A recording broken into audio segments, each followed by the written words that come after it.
Imaginez un monde où chaque pensée que vous avez prend forme juste devant vous, comme par magie. Bienvenue dans l'univers du réalisme mental, une aventure où les idées deviennent réalité.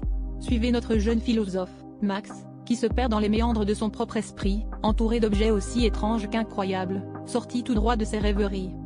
Max, toujours curieux et un brin rêveur, se réveille un matin pour découvrir que sa chambre est remplie d'objets insolites, un nuage flottant qu'il avait imaginé la veille, un chat en papier qui miaule doucement, et même un mini-phare qui illumine chaque coin sombre.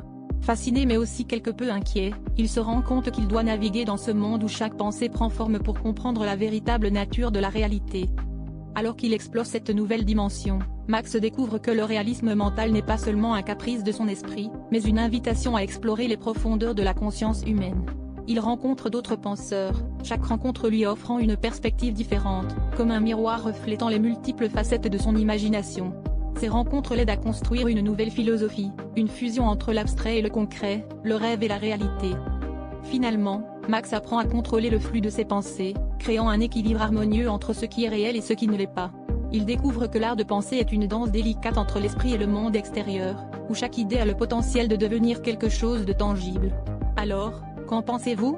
Et si nos pensées pouvaient devenir réalité, que créeriez-vous? Imagine un monde où la vitesse n'est pas le but ultime, où un escargot, notre héros inattendu, nous enseigne la magie de ralentir. C'est dans ce monde que s'épanouit la philosophie de la vélocité douce, un concept qui nous invite à réévaluer notre rapport au temps et à la vitesse. Un jour, cet escargot, appelé Léo, décide de partir à la découverte de l'inconnu. Il ne se presse pas, il savoure chaque moment, chaque goutte de rosée sur les feuilles qu'il traverse. Alors qu'il avance lentement, il remarque des détails que les autres ignorent, le doux parfum des fleurs, le chant mélodieux des oiseaux, et la chaleur du soleil sur sa coquille. C'est ainsi que Léo découvre la beauté de la lenteur.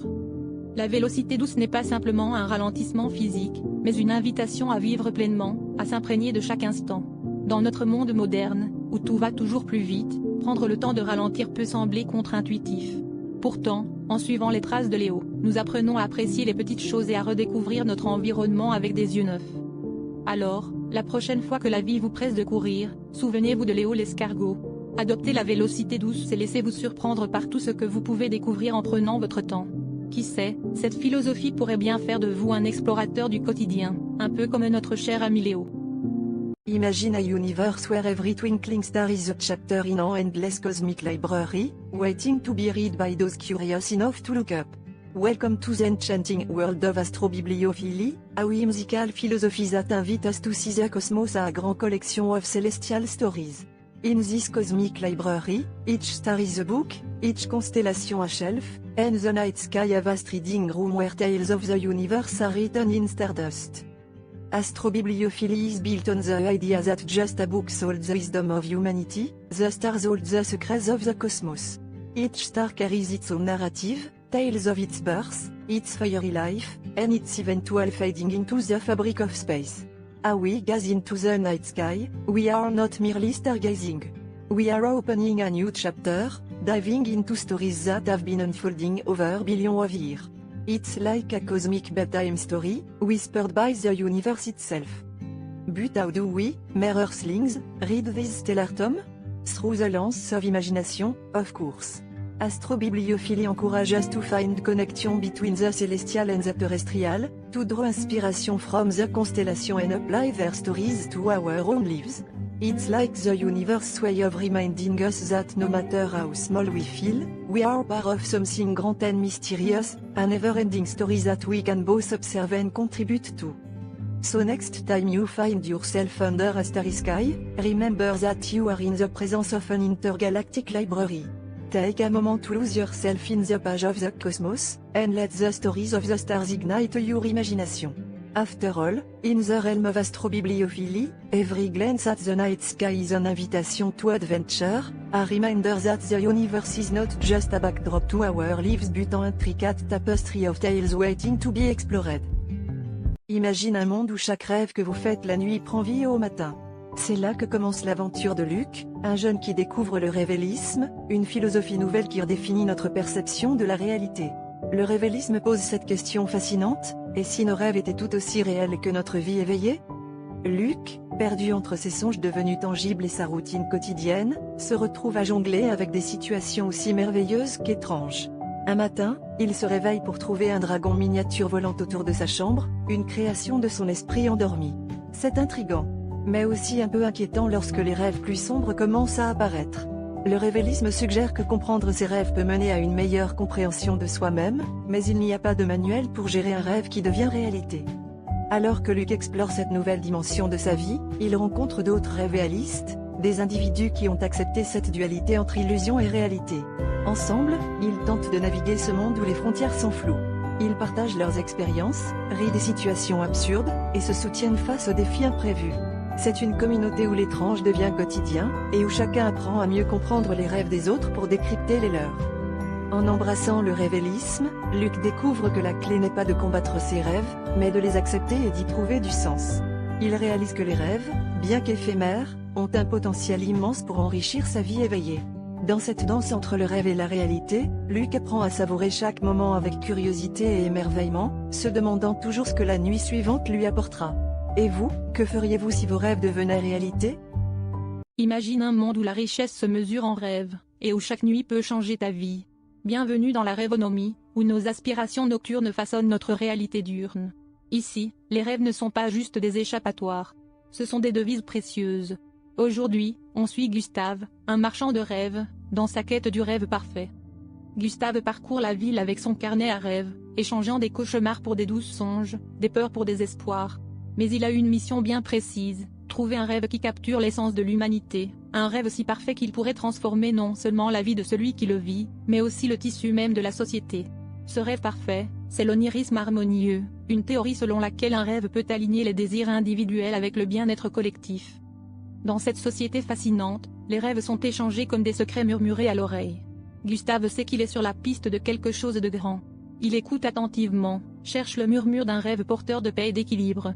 Un rêve qui pourrait, à lui seul, réconcilier les ambitions personnelles avec une harmonie globale. Les philosophes de la rêvonomie disent souvent que c'est ce genre de rêve qui pourrait, un jour, abolir toute forme de conflit. Alors que Gustave continue sa quête, nous aussi sommes invités à réfléchir. Quels rêves chérissons-nous, et comment influencent-ils notre quotidien? Et si dans notre monde, nos rêves pouvaient vraiment tout changer? La rêvonomie, c'est plus qu'une simple transaction, c'est une invitation à rêver consciemment, à créer une réalité où chaque rêve compte. Imagine un matin ensoleillé à Paris, où les effluves de café fraîchement moulu dansent dans l'air. Lucas, assis dans un café pittoresque, contemple un croissant doré posé devant lui. Mais ce croissant n'est pas qu'une simple pâtisserie. C'est un portail vers une nouvelle perspective, un concept fascinant qu'il appelle le paradoxe du croissant. Lucas se penche sur cette idée en regardant les passants dans la rue. Chaque croissant non mangé représente une infinité de chemins non empruntés, de choix non réalisés. Il sourit en pensant à toutes les aventures qu'il pourrait vivre, simplement en choisissant de ne pas manger ce croissant aujourd'hui. Et si le croissant devenait une métaphore pour toutes les décisions de la vie? Chaque opportunité non saisie, chaque croissant laissé de côté, regorge de possibilités infinies. Dans une ambiance légère, Lucas partage cette réflexion avec son serveur, qui rit et lui dit « Alors, chaque matin, je vends des milliers de futurs possibles. » Ils rient ensemble, mais Lucas sait qu'il vient de toucher à une vérité plus profonde. Le paradoxe du croissant offre un regard ludique sur la manière dont les décisions façonnent notre existence, et comment parfois, ne pas choisir peut être l'option la plus riche. En quittant le café, Lucas se retourne une dernière fois vers le croissant resté intact sur sa table. Il se dit que demain, peut-être, il fera un autre choix. Mais pour aujourd'hui, il laisse le croissant là, plein de mystères et de promesses, un symbole de toutes les potentialités qu'un simple matin peut offrir. Ainsi, le paradoxe du croissant devient une philosophie de vie, un rappel que dans chaque décision se cache un univers d'opportunités. Imagine une horloge qui décide un jour de vivre au rythme de son propre tic-tac, se libérant des minutes et des heures, pour explorer ce qu'elle appelle la temporalité libre. Cette horloge, nommée TikTok, en avait assez d'être l'esclave des aiguilles et des chiffres. Elle voulait goûter à une existence où le temps ne dicte pas sa vie, mais où c'est elle qui danse au gré de ses propres battements. TikTok, avec ses aiguilles rebelles, commence à réinventer chaque seconde. Elle ralentit son mouvement pour savourer les moments doux et accélère lorsque l'ennui pointe le bout de son nez. Les autres horloges, toujours prisonnières du temps linéaire, regardent TikTok avec étonnement et une pointe d'envie. Elles se demandent comment c'est possible de vivre ainsi, dans un monde où les heures ne s'enchaînent plus comme des soldats bien disciplinés. Le concept de la temporalité libre prend alors forme. C'est l'idée que le temps n'est pas une ligne droite à suivre, mais un cercle à explorer. Les jours ne sont plus de simples cases à cocher, mais des toiles vierges prêtes à être peintes avec les couleurs de l'instant présent. TikTok invite chaque horloge, et même chaque être humain, à réévaluer sa relation avec le temps, à le voir non pas comme un tyran, mais comme un partenaire de danse. Et alors que TikTok continue sa quête de liberté temporelle, elle réalise que la vraie beauté de la temporalité libre réside dans la flexibilité et l'imprévisibilité de chaque instant. En choisissant de vivre au rythme de son propre tic-tac, elle nous rappelle que le temps n'est pas un ennemi à combattre, mais un ami à embrasser. Alors, êtes-vous prêt à libérer votre propre horloge intérieure? Imaginez-vous vous réveiller un matin avec une question brûlante, et si notre réalité quotidienne n'était qu'un rêve sophistiqué? C'est exactement ce qui arrive à Léa, une jeune femme ordinaire, qui se retrouve soudainement dotée de la capacité de percevoir le rêve réalité. Ce concept fascinant remet en question les frontières entre le rêve et la veille, nous incitant à nous demander si notre vie éveillée n'est qu'une illusion bien ficelée. Ce matin-là, tout commence par un simple reflet dans le miroir qui semble étrangement conscient. Léa, perplexe, remarque des détails dans son environnement qu'elle n'avait jamais perçus auparavant. Les couleurs semblent plus vives, les sons plus clairs, et chaque interaction semble empreinte d'un sens plus profond. Elle se demande si elle est la seule à voir le monde de cette manière ou si tout le monde a simplement oublié comment le faire. Armée de cette nouvelle perspective, Léa entreprend d'explorer son quotidien avec un regard neuf. Elle découvre que le rêve réalité n'est pas une malédiction mais un cadeau, une invitation à vivre chaque instant avec intensité et appréciation. Elle se plonge dans des conversations, redécouvre des lieux familiers et se surprend à savourer les petites joies de la vie, comme un café chaud ou le chant des oiseaux. Finalement, Léa réalise que la vraie magie réside dans la capacité à vivre pleinement et consciemment chaque instant, qu'il soit rêvé ou éveillé. Elle partage son expérience sur TikTok, incitant ses abonnés à se questionner sur leur propre perception du monde. Et vous, êtes-vous prêt à explorer votre rêve réalité? Imagine un monde où chaque pensée de gratitude fait éclore une fleur magique quelque part sur la planète. Salut tout le monde, aujourd'hui, on plonge dans un concept fascinant que j'appelle la floraison de la gratitude. Vous savez, ce petit moment où vous vous sentez reconnaissant pour un café chaud, un sourire amical, ou même un rayon de soleil inattendu. Et si ces instants de pure gratitude pouvaient littéralement faire fleurir le monde? Dans cette philosophie, chaque fois que vous ressentez un élan de gratitude, une fleur unique et magnifique apparaît. Vous souriez en voyant un ami? Bam, une tulipe éclot en Hollande. Vous appréciez un repas délicieux? Voilà qu'un cerisier en fleurs illumine le Japon. Ce concept nous pousse à réfléchir, et si nos émotions positives avaient un impact tangible sur le monde? Alors, comment cela changerait-il notre quotidien? Peut-être que nous serions plus enclins à chercher les petites joies, à remercier plus souvent, et à voir la beauté dans les choses simples.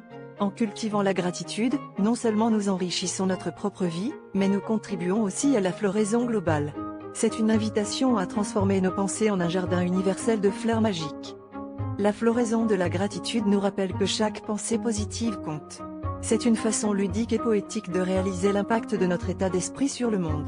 Alors, la prochaine fois que vous ressentez de la gratitude, imaginez une fleur éclore quelque part dans le monde. Qui sait, peut-être que votre prochaine pensée reconnaissante fera apparaître une orchidée rare en Amazonie.